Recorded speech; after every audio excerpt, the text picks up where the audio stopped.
people like me. You need people like me so you can point your f***ing fingers and say, that's the bad guy. That's the bad guy. That's the bad guy. That's the bad guy. That's the bad guy.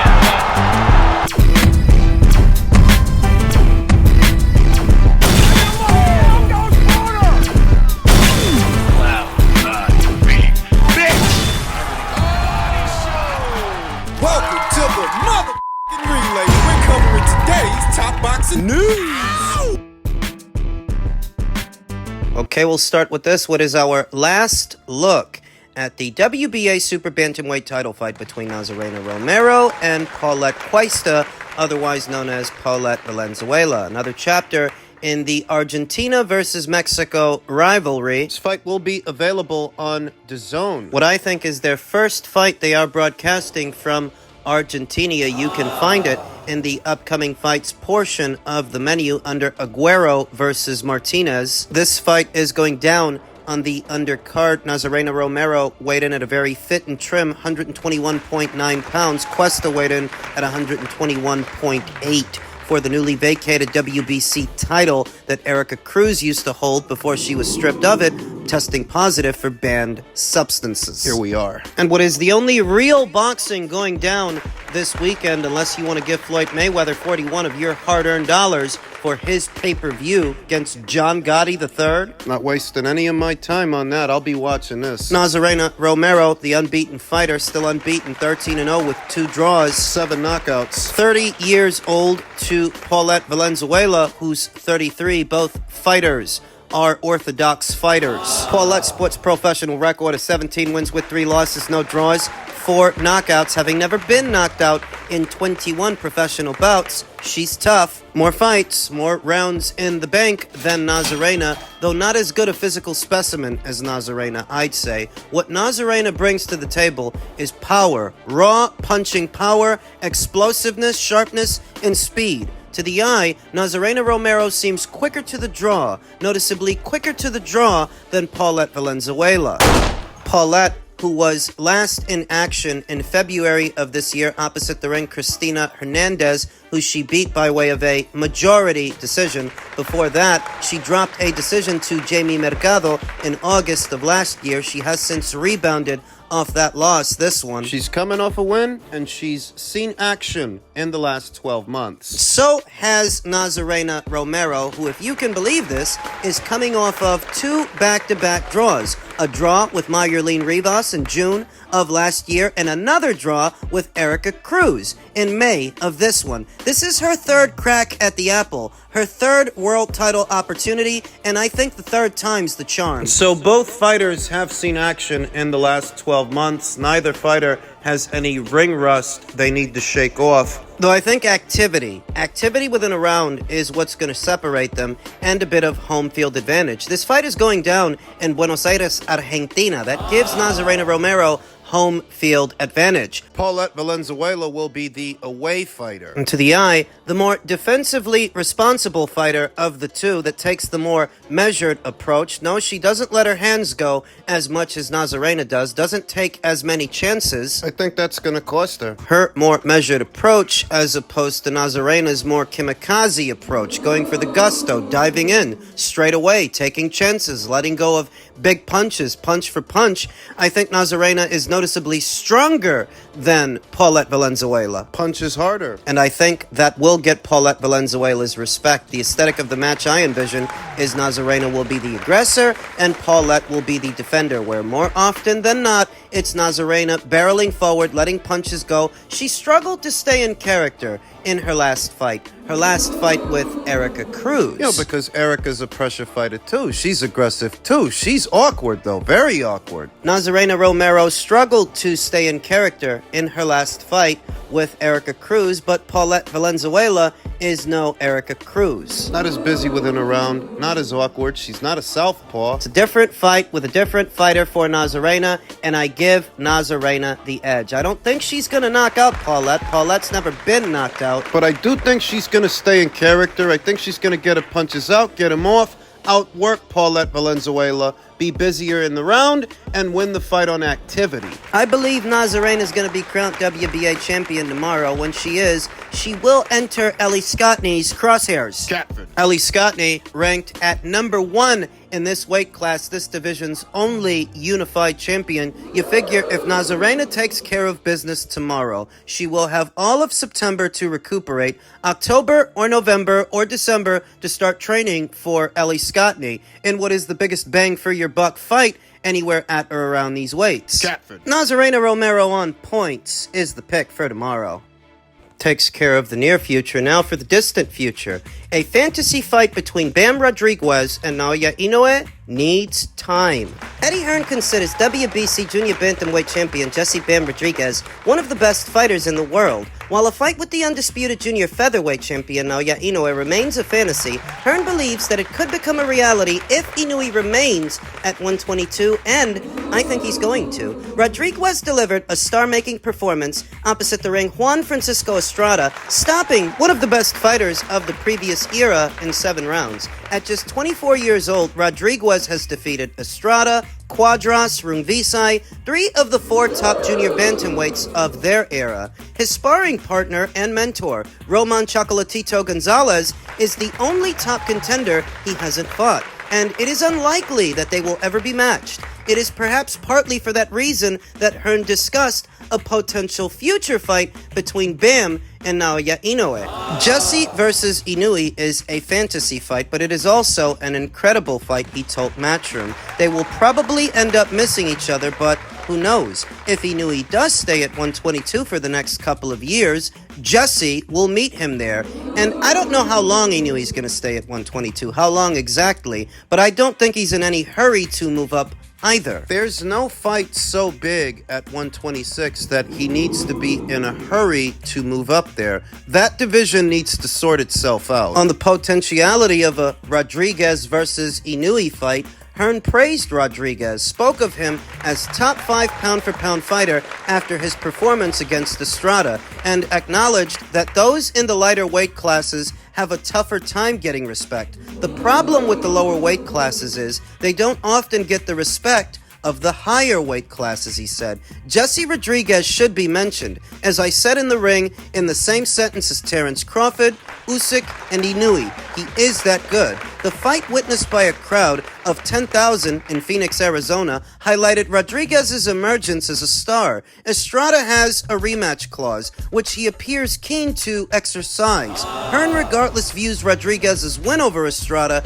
as a significant milestone. I had hoped after the Estrada fight that Bam would be afforded the chance to unify titles with one of the other champions at the weight, of which there are 2. There's Kosei Tanaka, there's Fernando Martinez. He's unified champion. But word around the campfire is that Fernando Martinez may be running it back with Kazuto Ioka. I heard that a day or so ago. And Kosei Tanaka, he's spoken for. He has a fight coming up. So with both champions at this weight preoccupied, it's looking more and more like we're going to get a Bam versus Gallo rematch. And that rematch, I think it's going to go the same way. I think Bam's going to beat him again. I think Bam is going to knock him out again. As this Bam Rodriguez versus Naoya Inoue conversation begins to gain steam, Eddie Hearn was talking about it. Sonny Edwards, a former opponent of Bam Rodriguez, he was talking about it. Sonny believes Bam Rodriguez can challenge Naoya Inoue. Sonny believes that Jesse has proven himself capable of challenging Inoue. Rodriguez established himself as the world's leading flyweight when in December he stopped Edwards to unify the IBF and WBO titles and to inflict Edwards' first defeat. The 28-year-old has since responded by defeating Adrian Curiel on the same promotion in which Rodriguez recorded his highest profile victory by becoming the first to stop Juan Francisco Estrada. And it's looking like this engagement with Juan is going to consume all of Bam's 2024, all of this year, what remains of it, as he is en route to a rematch. After the second of Rodriguez's recent victories, he was widely praised as one of the world's very finest fighters. He was also spoken of as a potential future opponent for the great Inoue. Inoue defends his undisputed super bantamweight title very soon against TJ Doheny next month, but his status as so significant a favorite is a reflection of how few are considered capable of testing him. At 24 years old, Rodriguez is, regardless, expected to continue to move beyond the super flyweight division, in which he so recently defeated Estrada and in which Inoue, incidentally, once reigned. This goes back to what I've been telling you guys. The biggest and best fights for Inoue are not above 122. It's the fighters below 122 moving up. Those are the guys that make for the biggest fights. You're talking about Bam Rodriguez. You're talking about Junto Nakatani. Nobody at 126 right now makes for a bigger fight than Inoue would in those fights. A fight with Bam, a fight with Junto. Now that could always change. If one of those four champions at 126 decides to separate themselves from the rest and unify titles, take out the competition, that could always change over time. But here and now, a fight with Junto is a bigger fight than a fight with anybody at 126, and a fight with Bam is a bigger fight than a fight with anybody at 126. Since encountering Rodriguez on the night of his finest performance, Sonny Edwards has an increased sense of admiration for him, and asked of the praise his one-time rival is being given, he told Boxing Scene, "I definitely think he's one of the best fighters in the world, as I do myself. That's why the fight was so good. Inoue is an absolute monster, but it's a fight I'd love to see. When you're dealing with this level of fighter, you're dealing with a group of fighters rather than a 1, 2, 3, 4, or 5. When you have that much physical ability and understanding of a boxing ring, he has the chance to be one of the ones that challenges Inoue. Would I heavily favor him? Probably not. Inoue is one of the most phenomenal fighters there's ever been." Questions that need answers. How long will Inoue stay at 122? We know he's about to fight TJ, then afterwards Sam Goodman, and then maybe after that, MJ Akhmadaliev. 3 fights? What's that, about a year and a half? Questions that need answers. How soon can we expect to see Bam Rodriguez move up? And when he does move up, will he stay in character? Will he be at 118 who he has been at 115? Questions that need answers. Will he stay in character? Will his power carry? Does he end up opposite the ring Junto Nakatani before he ends up opposite the ring Naoya Inoue? And if he does he survive? As Junto is just as devastating as Bam, just at a higher weight. Questions that need answers. Who would win between Bam and Junto? Because that may decide who gets that Inoue fight. This conversation is gaining momentum. It's gaining steam because these guys hover at or around the same weights as each other. Inoue used to once campaign as a super flyweight, so did Junto. Just gives a feeling that they're all on a collision course with each other. And finally, in men's welterweight news, a back-and-forth exchange between Eddie Hearn and WBA regular champion Stanionis. Eddie Hearn detailing an offer he says he made to Stanionis' people. Stanionis responded with, "Cap, I spoke with my advisor, and nobody reached out to us. Stop that bullshit. I accepted the fight 2 years ago. Twice." Yeah, well, 2 years ago, Matchroom wasn't involved and Boots was on Showtime. That was then. This is now. Eddie Hearn responded to Stanionis by saying, "You better check again 2 days ago, Wednesday." To which Stanionis responded, "My advisor doesn't deal with ruples. Make a real offer. This is why I didn't even hear about it." To which Eddie Hearn responded, "I'm confused. You called me a liar and said no one reached out to you or your team. Gayasov is your mandatory, but we'd love to make the unification. Also, it would seem that one way or another, Stanionis may have to deal with Matchroom fighters, a Matchroom fighter, whether it's Boots or Gayasov." A random Twitter user that goes by the name Boxing Magic, Mexico side, said, "Bet they're trying to give Boots $2 million and Stanionis $300,000. To which Eddie Hearn responded, "LOL, I wish. You are so far out, you wouldn't even believe it." Now comes to it. When Matchroom won the rights to the Boots versus Crowley fight, back when Cody Crowley was still in the picture, Cody Crowley stood to make $500,000, and that was just as a mandatory. Thus, I have no reason to believe that they are lowballing a Stanionis. I would sooner believe that a Stanionis, under the counsel of Al Heyman, who's back from his long hiatus, I would sooner believe that he's pricing him out. Matchroom's commitment to Jaron Boots Ennis is all in that purse bid. They basically paid out $4 million for a Boots versus Cody Crowley fight, which eventually became